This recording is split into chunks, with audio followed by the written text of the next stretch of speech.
They say if you're in prison, an inmate will come up to you and offer you a candy bar for free. They say to never take the candy bar because the next day, that same inmate will come back to you and demand 2 candy bars. If you can't cough up a Milky Way and a Snickers, they do inexplicable acts to you. There's a more subtle, albeit more friendly way this offer is used outside of prison walls. Someone comes up to you, big smile on their face, they say hi, you talk for a while, exchange jokes, and then they hit you with the question, "What's your favorite candy bar?" Just like being offered a candy bar in prison, you should never take the question, because socially, they will do inexplicable acts to you. I was in a room with a teacher receiving my educational prowess one day. I was asked the question, "What's your favorite candy bar?" It's a simple question.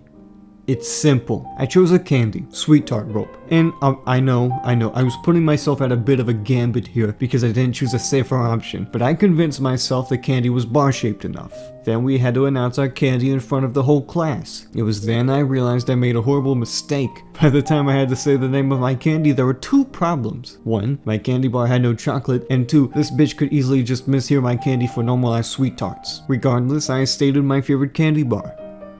"Oh, that's not a candy bar." Now, I could have been publicly humiliated and have gone on with my day, but this teacher went a little bit further. "Oh, that's not a candy bar. I specifically asked for a candy bar." Listen, I understood the assignment, I took a risk, it didn't pay off. I'm not saying everyone that disagrees with me is a narcissist, but there was a little too much satisfaction when I was being corrected. About a week or 2 later, I conducted an experiment. I had to write something down on a little index card and fold it. Based on the way the index card is designed, you fold it hamburger style.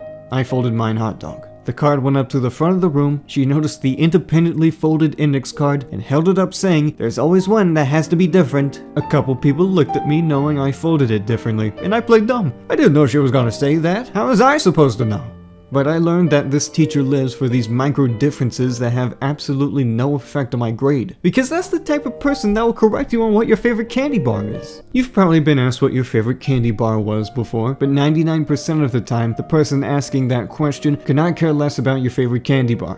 Because if they did care, they'd probably ask other food-related questions about your favorite citric fruit or your favorite white cheese, like, why is it just limited to a bar? The last candy bar was made like 90 years ago. Do you realize how much candy has been made since? When someone asks you that question, it's never because they give a shit about what you eat. No, it's a little more psychological than that. Now, you're not gonna hear this from any old college professor, but the candy bar is a manipulation tactic. Think about it. What kind of people have asked you what your favorite candy bar is?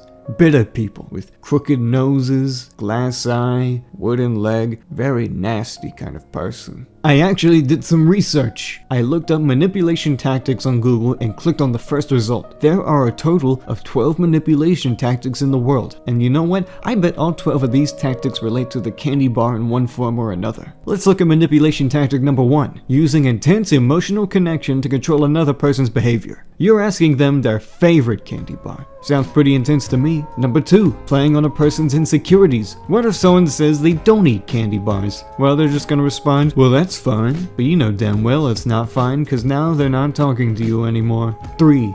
Lying. Telling someone sweet tart rope isn't bar-shaped enough sounds like lying to me. 4. Hyperbole and generalization. No one knows where the line is crossed to classify something as a candy bar. It's manipulative. 5. Changing the subject. You went from asking my favorite candy bar to questioning the meaning of a candy bar. 6. Moving the goalpost. If you tell someone your favorite candy bar is Reese's, they'll just tell you, "It's pronounced Reese's." 7. Using fear to control another person. Look at someone's dead eyes and blank stare when they ask you what your favorite candy bar is. 8. Using social inequalities to control another person. If making me feel stupid is a social inequality, then yes, this qualifies. 9. Passive aggression, goes without saying. 10. Silent treatment. Once you answer what your favorite candy bar is, the person who asks immediately goes back into their default NPC model. 11. Gaslighting. Being told your favorite candy bar isn't a candy bar is gaslighting. And finally, number 12. Recruiting others to help with manipulation. This hasn't happened with candy bars for me yet, but it's happened with Pico de Gallo, so the odds of this happening aren't 0. Just because the candy bar is manipulative doesn't mean you have to be manipulated. Just like a prisoner offering you a candy bar, you can't take the question, "I didn't have a favorite candy bar." But they'll insist, "Come on, everyone has a favorite." "Well, I don't." The candy bar is a social expense. You gotta recognize the red flags before it's too late. If you take the question, they'll come back the next day and expect you to ask them 2 questions. And if you don't, they'll hit you with it. I don't hear you talk much. Recognize the signs.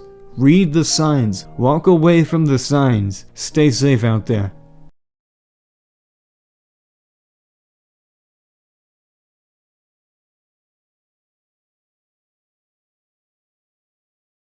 Just like this, we're gonna live it. Fast, pony on clear, you don't out when shit, yeah, bench, and then get with my daily leg on position of so violent. Something I probably think I'm